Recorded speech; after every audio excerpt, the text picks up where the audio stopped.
facts on their own, facts out of context, makes no difference to me, because I'm already way beyond that.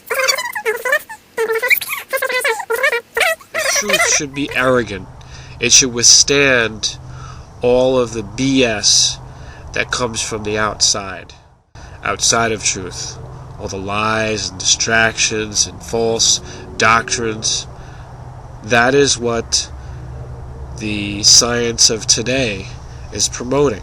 Falseness. Pseudo-science is what it is. Now let me give you one example, and this is about Carl Sagan. Carl Sagan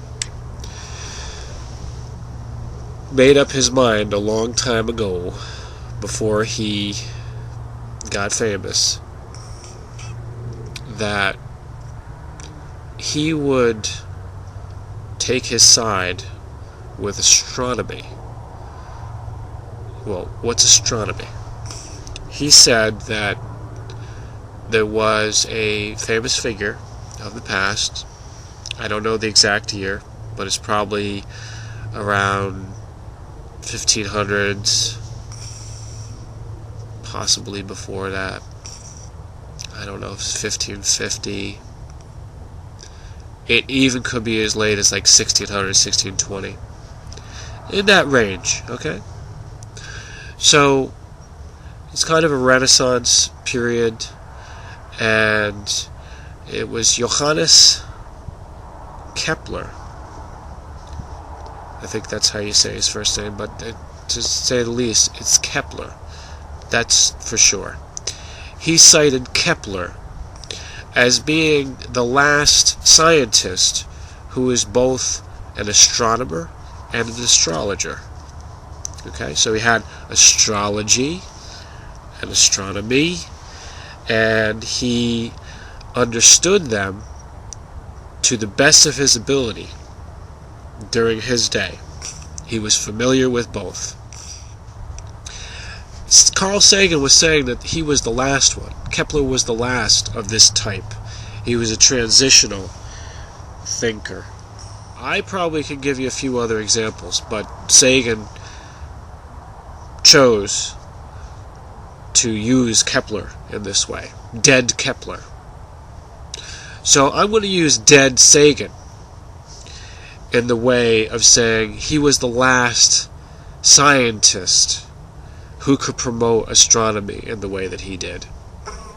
And I am saying that I am the first astronomer. System alert. Who is as familiar with both of those sciences. So we're actually going back, reclaiming the height of knowledge that Kepler had. And we're putting together the greatness that astronomy has produced with the greatness that astrology once knew. And we're putting these together. I'm putting it together. It's the dawn of a new era. Now, I would prove to you how much I know about astronomy and how much I know about astrology. I have some products coming out. There's a series.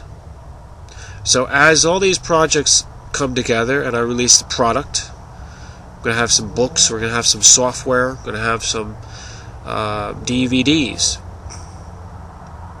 And that will be the proof in the pudding. Now, for those of you that don't have any patience because you already taken your side with Carl Sagan 20 years ago, who did what he did, the old news, then that's your choice. You're probably not even watching anymore. But for those of you that have gotten very excited and interested at what Mystery is producing, I am going to give way to a new character. It's actually my oldest character. It is the ancient foundation of everything else that I'm doing. And that's called Ahgamen. Ahgamen is spelled A-H-G-A-M-E-N. So it's got game in there. Ahgamen's got game, to use a basketball saying, or whatever video game saying.